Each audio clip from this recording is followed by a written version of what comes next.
AfriKili family, Global PAC nation, welcome to the Global PAC show. We live in a world where political narratives are shaped by the media. We all know that. Well, that also means that our political views can be biased and sometimes not, presented in a very objective manner, especially if we are tied to all these media narratives. Well, in the context of all these, that some people might call political manipulation or media manipulation, the Congresswoman from Texas, Jasmine Crockett, is increasingly painted on one end as either a cancer to the current political system or on the other side as a hero. So which one is it? Now, if we actually take a critical step away from all these political narratives that are shaped by these media outlets, what are we to make of the rapid rise of Jasmine Crockett? Because whether or not you like her, it is undeniable that her rise has been very, very rapid. What are we to make of that? But more importantly, is she the real deal? Or can she actually become a tangible agent of change for issues impacting Black people in general and the Global PAC? Well, we'll discuss that and many more topics on today's show. So let's fasten our seatbelts. Let's dive in and let's get to work.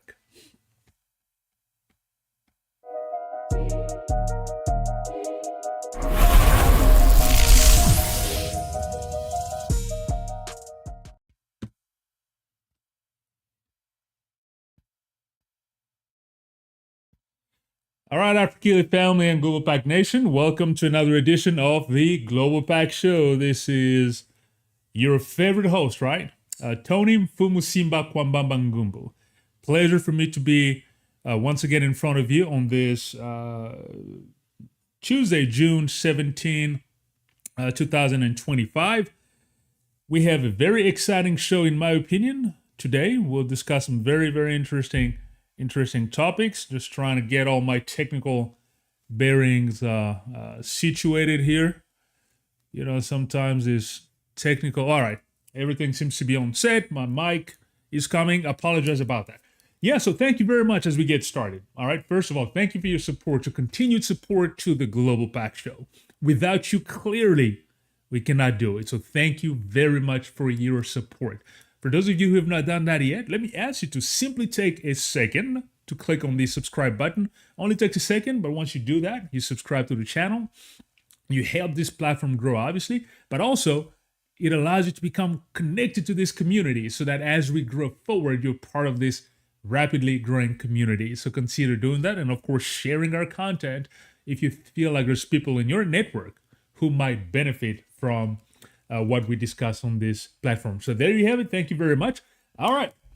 Today's show, we'll talk about the fiery, the one and only Jasmine Crockett, controversial or effective, depending on how you see it. But before we do that, as you know now, what we like doing before we start every show is to just do a quick roundup of different stories happening across the Global PAC, so the Global Pan-African community, because our mission on this show is to build bridges and strong coalitions in the Global PAC. The Global PAC is the Global Pan-African community. That means it's people of African descent, whether it is our African-American communities in the United States, immigrant communities in the United States, in the Caribbean, people of African descent, in Latin America, across Africa, of course, different African countries, in Europe. So that's what we call the Global PAC.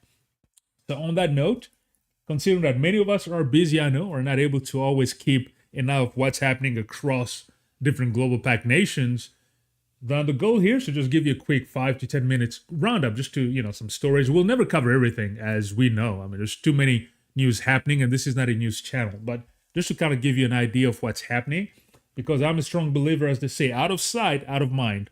So how are we to build a strong coalition across the Global PAC if we have no sites or we don't know anything that's happening in other communities? But the more we can stay connected that way, the more it makes it easier for us to actually build those bridges and those connections within our community.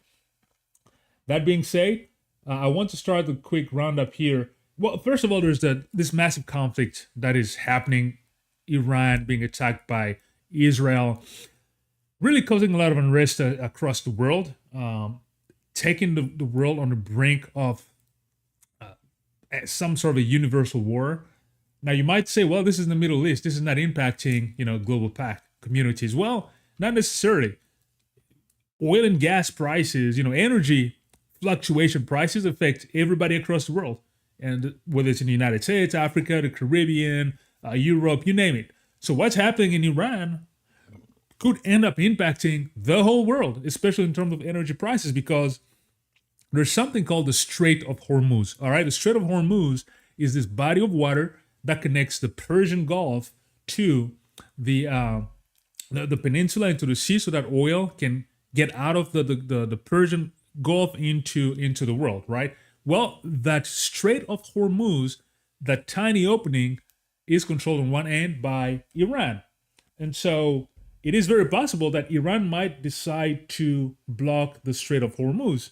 And if that was to happen, as I said, we will all pay the price for that. Because whether it's, Saudi Arabia, which is all the ships go out from the Strait of Hormuz, whether it's, Qatar, Iraq, and obviously Iran itself, blocking that strait, as I said, could create massive energy fluctuation across the world. So this is not an insignificant issue when it comes to the global PAC. So we'll continue following that situation, because crude oil prices, last time I checked, it was about $75 a barrel. Some analysts are saying that if this conflict between Israel and Iran continues, we might once again go up to $100 per barrel, in which will end up causing massive inflation across the world. And here's another conflict again, a war that Israel decided to attack Iran with all the political justification. I will not go into it, but let's just keep an eye on what's happening there. All right. That being said, let's move on into our next story for today, which is in the global PAC. Let's move on into Haiti. Well, in Haiti, we've talked about the gang situation, the violence that's happening in Haiti. Some people are saying that the capital city of Haiti, for example, Port-au-Prince, maybe 85% of the island is under control of gangs, which is a very problematic situation. Well, some news that came out of Haiti, the investigation into the assassination of President Jovenel Moïse, who you might not know was assassinated in July of 2021 after assuming power in 2017. So that's about 4 years since he was assassinated. Well, and some people were arrested, about 17 soldiers from Colombia, and then you had about 4 or 3, I think, officials from Haiti. But nobody has been convicted until now. So the investigation has resumed. And the current eruption of violence, with gangs taking over big chunks of the country, actually really started unfolding after the assassination of Jovenel Moïse. So that is a significant story happening out of Haiti. It was said he was the president. A president being assassinated while in office is obviously problematic, and we will continue following that to see what happens out of the region. And Haiti is a very important country in the global PAC, right? I mean, the first Black republic, as you know. It's a country that has gone through so much, and there's nothing that would be better than peace being reestablished in that country. But again, it's something that has been ongoing for a while. Continuing with the Caribbean roundup, if you will. Well, we have a situation here where let me go ahead and bring it up.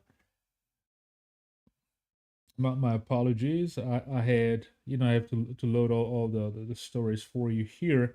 Well, essentially, the Haitian community is in an uproar because, Donald Trump's resiliation of the temporary protection status is causing a lot of unrest within a Haitian population. Like Donald Trump administration is taking away the status for about over 500,000 people. And there's a lot of Haitians in there who had resettled in the U.S., started building a life because they're granted that parole status. Now, by that being taken away, overnight, the legal status, the authorization of work has been taken away for a lot of our Haitian brothers and sisters.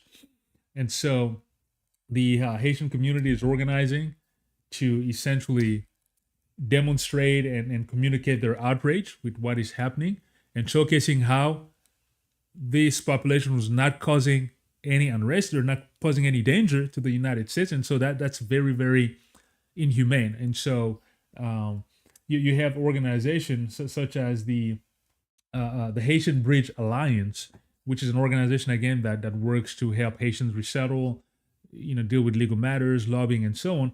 That is really one of the leading voices in this situation, and wanting to compel the administration to revisit that. You cannot just overnight strip away the legal status of people. These are not people that are here illegally. They were here legally and contributing to the society. Status taken away, a lot of unrest within the Haitian community. Obviously, the TPS, temporary protective status, was not only given to Haitians. You had many different communities, but in this case, we're talking about the Haitian community, and so that is a massive, massive problem.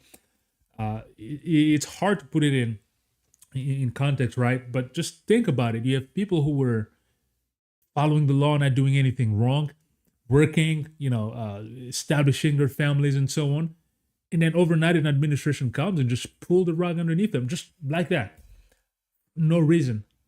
Right, and just wanting to push numbers. This Trump administration that's now saying they want to deport, upwards of 3,000 people per day, which is per week, I believe. Wait, I might have my numbers wrong, but anyways, just wanting to meet the million threshold of deportation. So that's very, very sad. Activism is needed, brothers and sisters. As when I talk about unity within the Global PAC, we have so many issues that many members of our communities face. And so it is very important to be able to advocate and come together, build coalitions, build bridges, so that we can attack a lot of these issues as a common blocks if we really want to have an impact. Because when you attack many of these issues in a dispersed way, in a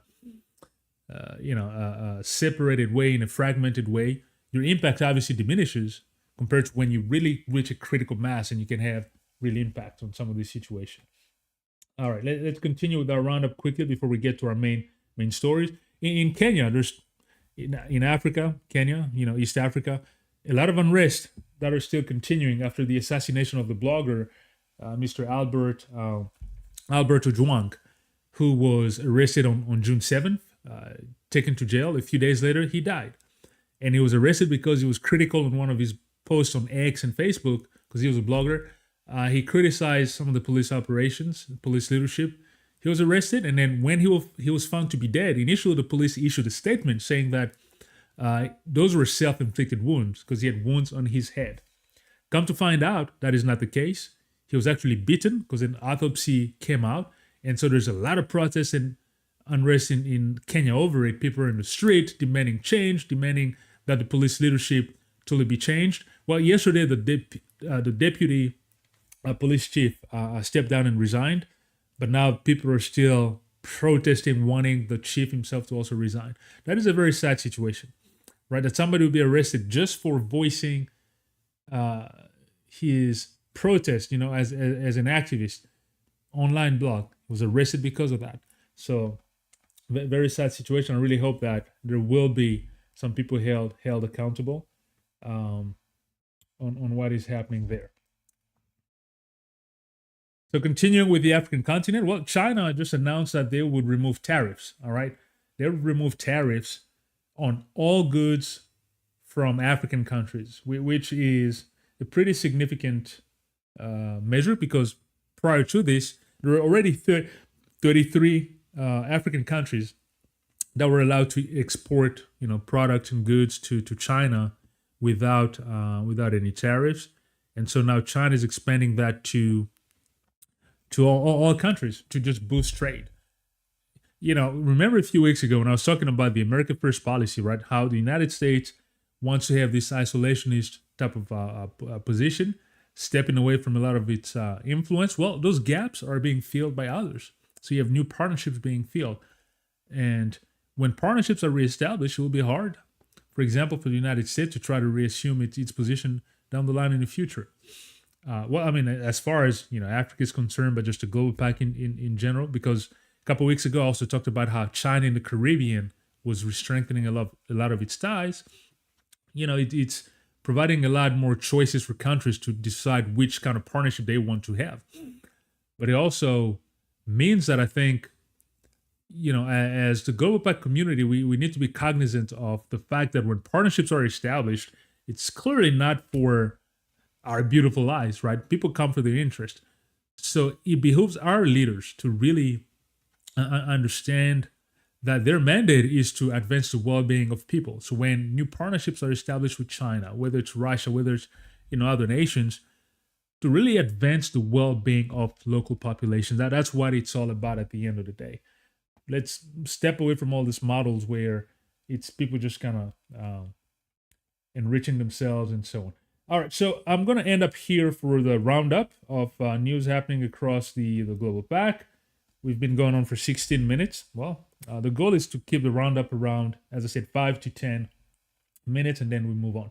All right, so straight. Actually, I apologize. Before talking about Jasmine Crockett, I want to say this. This is very important. Today is the 10th anniversary, all right, June 17th, of something very, very sad that happened. If you remember 10 years ago, June 17th, in South Carolina, in the United States, Charleston, there was an atrocious killing that occurred, right, where you had a white supremacist, Dylan Ruth, who went into the Emmanuel Church, and at the church was actually called the Mother Emmanuel African Methodist Episcopal Church, where this white supremacist went into a Bible study. They let him in, stayed for the Bible study. Then at the end of the Bible study, opened up fire and ended up killing not nine people, which was very, very sad. So it was a deadly mass shooting. It's only been 10 years.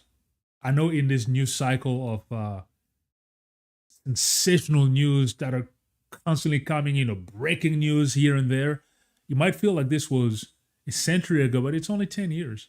And have things really changed since then? Some might argue not necessarily, because this was done by an assumed white supremacist who had his manifesto, who really wanted to create a race war. And that just opened up or just highlighted the fact that racism is still a real problem, whether it's in the United States as a society or many different societies around the world. Racism is a problem. And so we should not just go with the point of view where some of the issues just need to be swept underneath the rag, and then as if, healing happened or what's not. No. It's an ongoing issue. And as a matter of fact, one of the missions of this platform, when I talk about creating coalitions and bridges, we have a lot of societal issues that we need to address, right? And we need to do it in a unified way. But those issues need to be addressed because a lot of systematic oppressions have not fully been resolved. Systems that were put in place have not fully been reformed. And those systems came with certain perceptions where Black people were dehumanized, right? You had systems put in place creating pseudoscience as if, Black people were inferior to other, racial groups. But some people, that is still a reality that a lot of people live with today.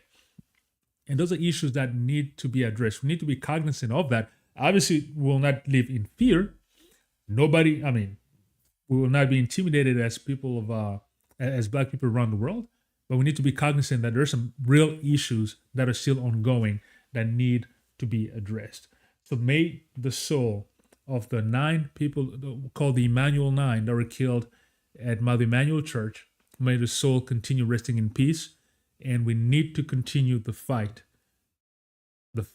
towards a society where issues such as these are no longer a reality. On that same note, it's also the 10th year anniversary of the release of this book. It's a book that I like so much. I might have talked about it in the past, right? It's a book by Ta-Nehisi Coates, called Between the World and Me. Highly recommended. I mean, Ta-Nehisi Coates has another book that came up, The Message, last year.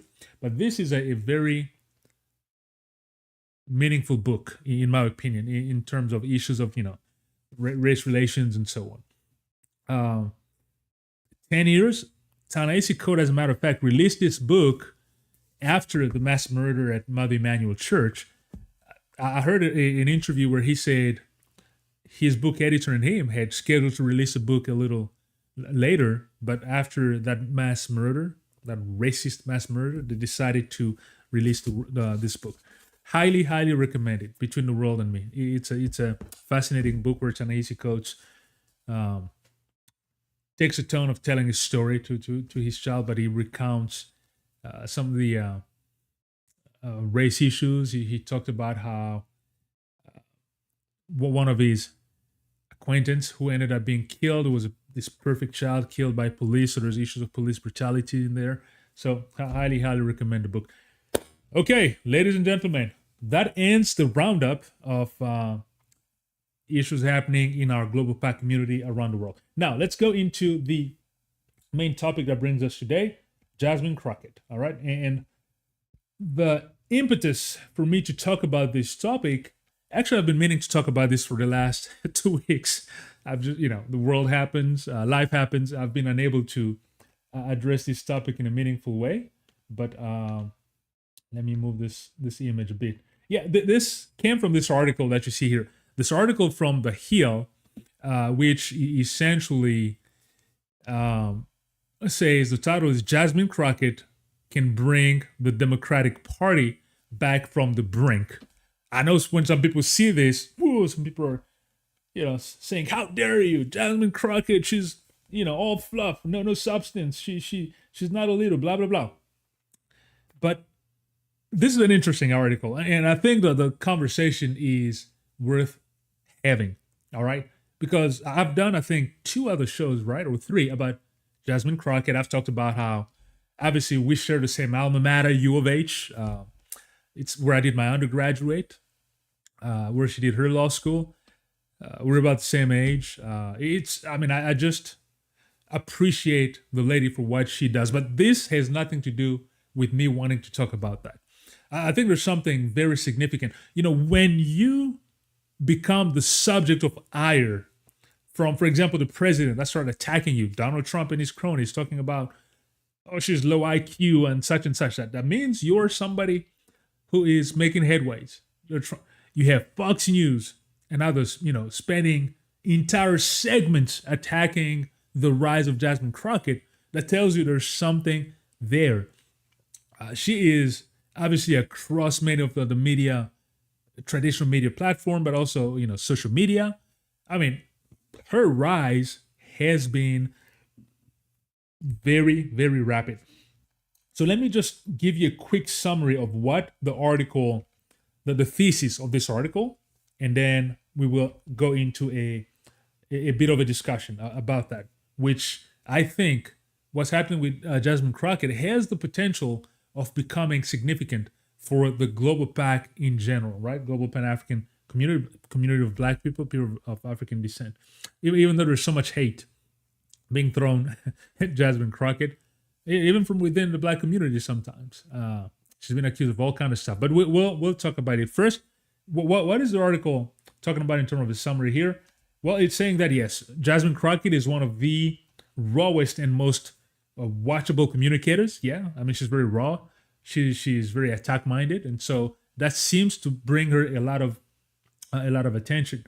The article is talking about how Democrats, after the election of Donald Trump, who believe that one of the reasons Donald Trump won the election was because he controlled the non-traditional media outlet, bloggers and so on. So Democrats are willing to now spend millions and millions of dollars to raise up what they call their own liberal Joe Rogan. Joe Rogan is one of the most popular blogger, right? So the Democratic tree or establishment is trying to pump millions of dollars to try to build a liberal Joe Rogan on the Democratic side.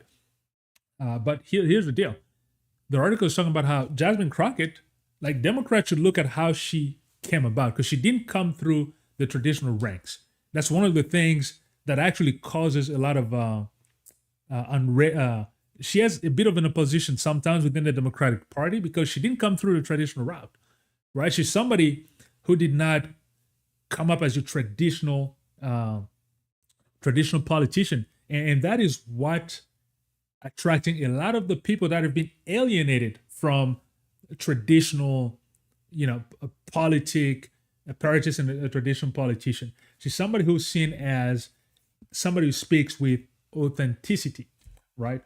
Because the article talks about how after the election of Donald Trump, the millions of people actually might have left the Democratic Party. It's estimated that 7% of black men and nearly 10% of non-white young people just gave up on the Democratic Party.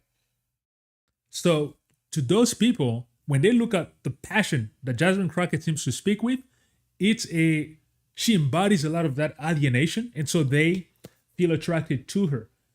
I mentioned how traditional Democrats are struggling to understand her because, again, she came not through your regular political triangulation, right? She came from this sentiment, this grassroots discontent is what really brought her to the stage. Remember, she was an activist, right?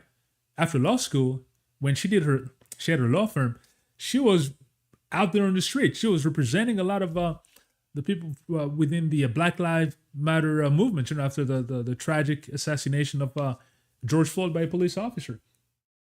And so she has crafted a populist message that goes without saying. Yes, you have to understand what the crowd wants. And yes, she has crafted a message that is populist. And that is a fact.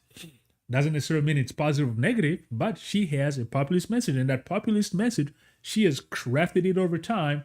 And that also falls in line with what the people say, because there's a survey that show that 6 in 10 Democrats, so about 60%, prefer populist economic arguments over traditional centrist proposal. All right. Which is why you have people like, Bernie Sanders, people like AOC, Alexandra Ocasio-Cortez, who are painted as being on the extreme left. But their populist message, they're not taking a centrist position at all. They assume that they will be on the left, away from the center. And that message is attracting a lot of supporters on their side. Now, you might think, well, if the goal is to eventually be elected at a national office or something, you need some more of a centrist message, although Donald Trump may have showed us otherwise. So, and the article kind of concludes by saying that the Democrats have a more challenging goal, is to remind people that they also used to believe in things. They're not just, centrist, passionate politicians, but they also need to stand, they used to stand for people who believe in stuff. And so Jasmine Crockett has built a powerful national brand by telling Democrats that it's okay to pick a fight when that fight is worth having. Okay. Read the article and see what you think. Okay.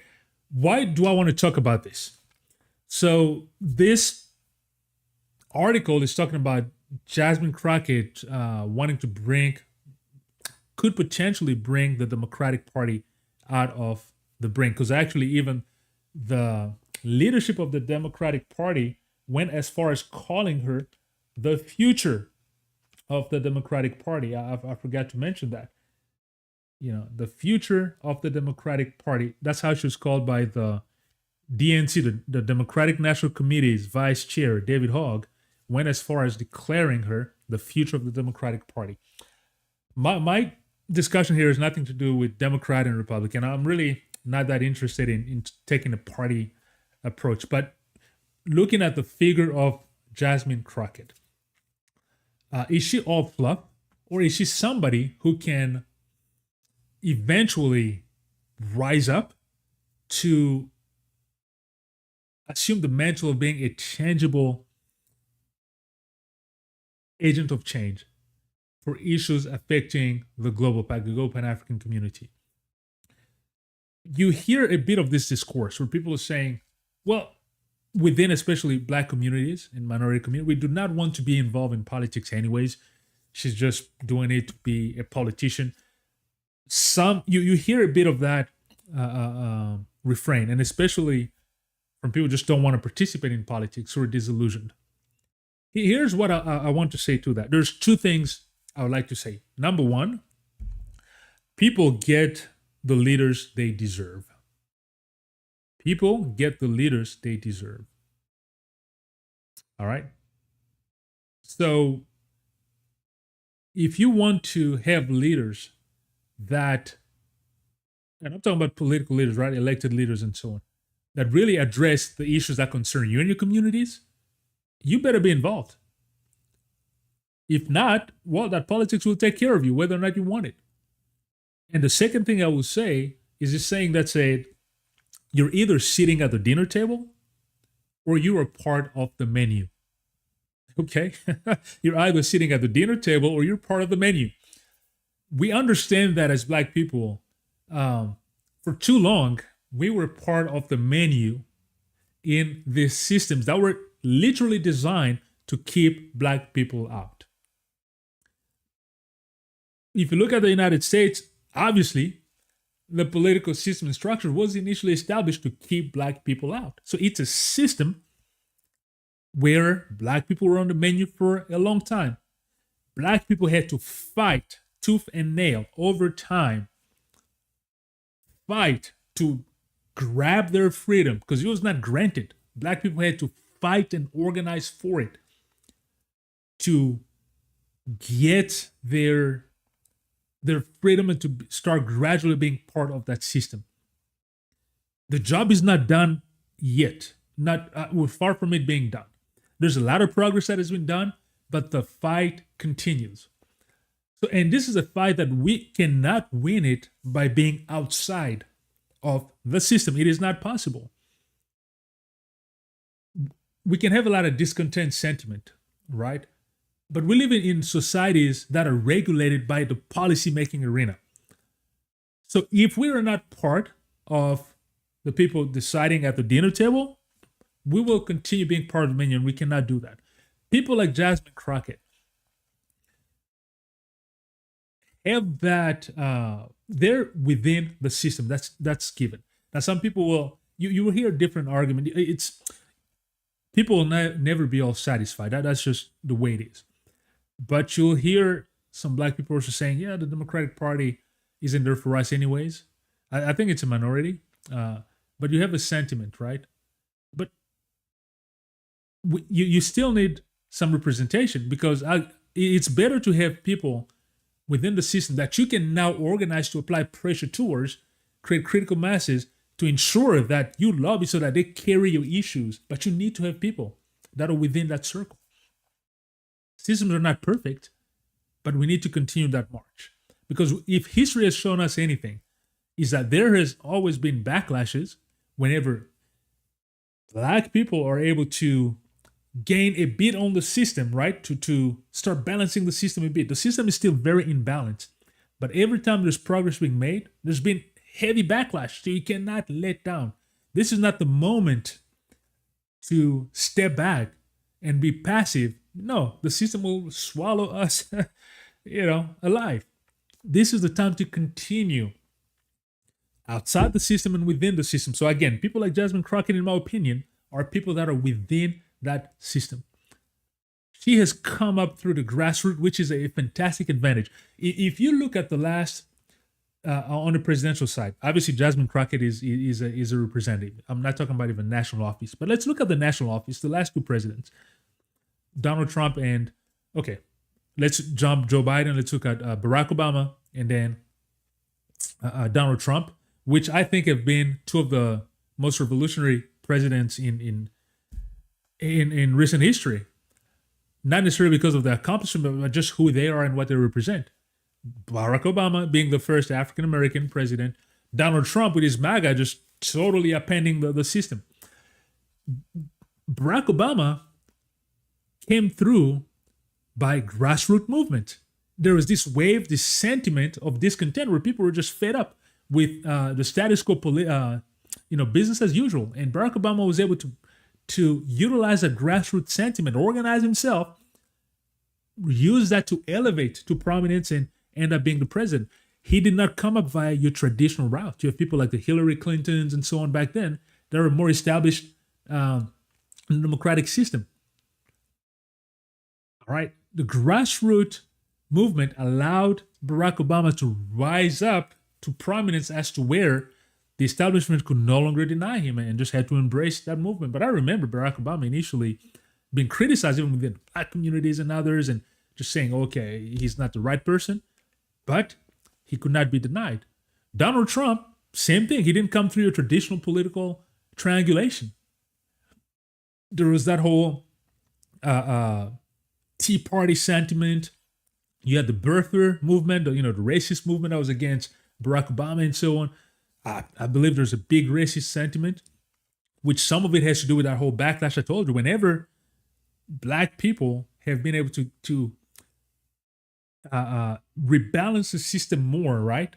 There's this sentiment out there that no, it's reverse racism or something. There's a backlash happening, and so that whole movement, Donald Trump was able to capitalize that because remember he had that whole birther movement where he supposedly had a birth certificate showing that Obama was not born in the U.S. and blah blah blah blah blah, which ended up being a whole bunch of baloney, right?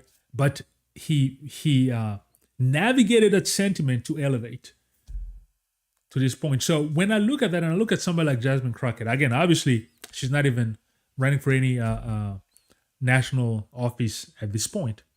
Even though I believe she might have potential for senator or something like that down the line, why not? She has to continue building her image. But she came through the same way. She didn't come through the traditional ranks. As the article showed, till this day, you have people within the Texas Democratic Party that are still a bit apprehensive over her because she came through the grassroots movement. And so people like that are able to capture the alienation, the sentiment within the grassroots movement, people that are fed up with the traditional political system establishment and utilize that to elevate herself. So she is definitely along that. She has that potential. She's being painted very negatively. There's so much negative stuff that is thrown at her, but I think she understands that will come with the territory because she is a fighter. She does not shy away from it. You attack her in Congress, she attacks back. Remember that whole line with Marjorie Taylor Greene, right? Bleach blonde, butch body, bad builds. That whole, attack back at Marjorie Taylor Greene, who was attacking her for the fake eyelash, and she hit back, started creating memes and so on. She's somebody. So some people see her as being raunchy and so on, but that's the persona. She's like, she will fight. She will not be bullied. She's openly criticized Donald Trump. She is calling him an enemy to the United States and so on. The protests we had last weekend across the United States with the No King protest. She's very vocal behind that movement. When you had the Senator Alex Padilla from California, who was handcuffed, put down because he wanted to ask a question to the Homeland Secretary, Chrissy Nome. Jasmine Crockett spoke about that. Unfortunately, the murders that happened this past few days. If you're not in the U.S., I don't know if you follow this or not, but you had unfortunately a state representative from Minnesota that was shot to death with her husband, and then you also had a state senator from Minnesota that was shot. And many voices obviously are speaking up against this political violence, but Jasmine Crockett is not mute either. So she is there constantly attacking this administration. Now, some people are accusing her of worrying a bit more about the immigration situation versus the locals, which I think is, a bunch of baloney again. She is somebody who is showcased that she's a fighter. She's somebody who's coming through the non-traditional route in terms of how she created her national brand. She's a savvy communicator. She's crafted that populist message, as I said. She's been across all the big shows and so on. So she has now that name recognition. And I think, as member of the Global PAC, this is not something to underestimate. Because if you look across, uh, okay, let's just look at the US political system, right? Like, who are some people that you would say are prominent black figures that have national name recognition that can really advance cause, or at least weight, put a lot of weight into the causes for the Global PAC? I mean, I have names like Cory Booker that come to mind, the senator from New Jersey who was the former mayor of New York. And then I have Jasmine Crockett. To me, those are the two black figures today in the political arena that can carry, that at least have that name recognition, right? They're not perfect by any means, but that can really, if we continue supporting them, right? And continue applying also the necessary pressure by organizing ourselves and bringing the issues to the table and kind of pressuring them to carry those issues, they can be very instrumental because they will not be denied, right? And nobody is better to speak from issues affecting the Global PAC than members of the Global PAC. Remember, Global PAC is Global Pan-African Community, so I'm talking about black people, people of African descent. So, yes, so Cory Booker, Jasmine Crockett. Some people might say, yeah, Hakeem Jeffries, who's the leader of the Democrats in the House, so to speak. I mean, maybe. But the point is, there is a real sentiment that people need to understand, which is true, that people are fed up with your traditional political establishment. Donald Trump has seized it on the Democratic side. There's nobody that really has seized that wave. And Jasmine Crockett is positioning herself as somebody who can take advantage of that.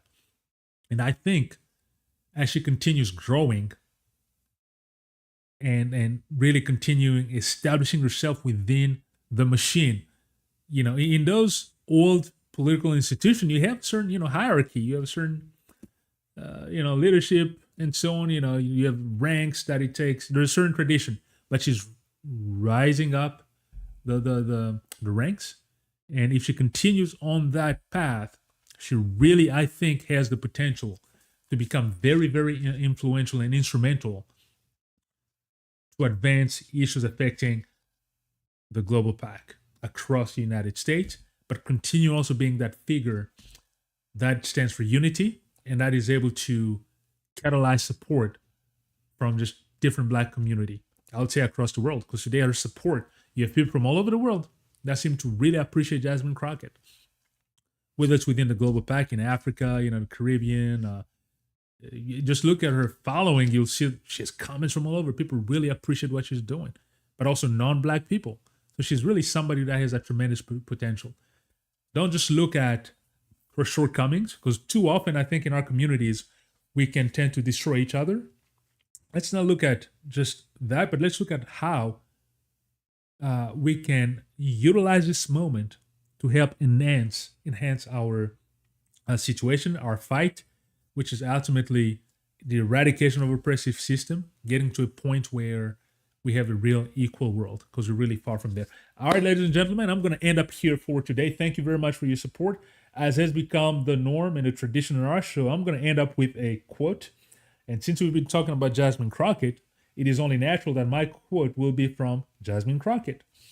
All right, so the quote says that we must act to ensure that no matter where you live, everyone can share in the marvels of the modern economy. That a bit encapsulates what I was saying. It's like, look, we need people within the system. We do not want to be in the menu. We want to be part of the table, at the dinner table and discussing. Also doing the eating, not being eaten on the menu. To do that, we need people within the system, because ultimately we don't want anybody to be left out, whether it's black people, white, poor, you name it, right? But in terms of our Global PAC community, we need people representing us at that table. And Jasmine Crockett has the potential, or is already part of that. She's done a lot of great things from her activist days, some of the issues she's carrying, and we can help her get to a real national prominence as to where her influence just grows and continues not to be denied. I stand with Jasmine Crockett, and I hope many people will as well. Thank you very much for following the show today. Appreciate your support. Two things you can do to really help us grow this platform. One, subscribe to the channel. Only takes 1 second. You hit subscribe. You're part of this platform. You help us grow, and we continue the dialogue going. Second thing you can do is to share. Hit share. Like, it doesn't cost you anything, doesn't take anything. You just hit share. Allows you to send this a message to people within your network, so that we're able to, grow the message. If you're already part of this community, thank you very much for subscribing. Without you, we cannot do it. So thank you very much for your support. On that note, I'll end up here. Remember, as I like to say, we are a beautiful people. We are a strong people. We're very special people. Don't let anybody convince you otherwise. More importantly, we are the Global PAC. So until next time, this was Tony Mfumusimba Kwambamba Ngumbu. Peace be with you. Asante sana, which means thank you very much in Swahili. And remember, we are the Global PAC. Let's get to work.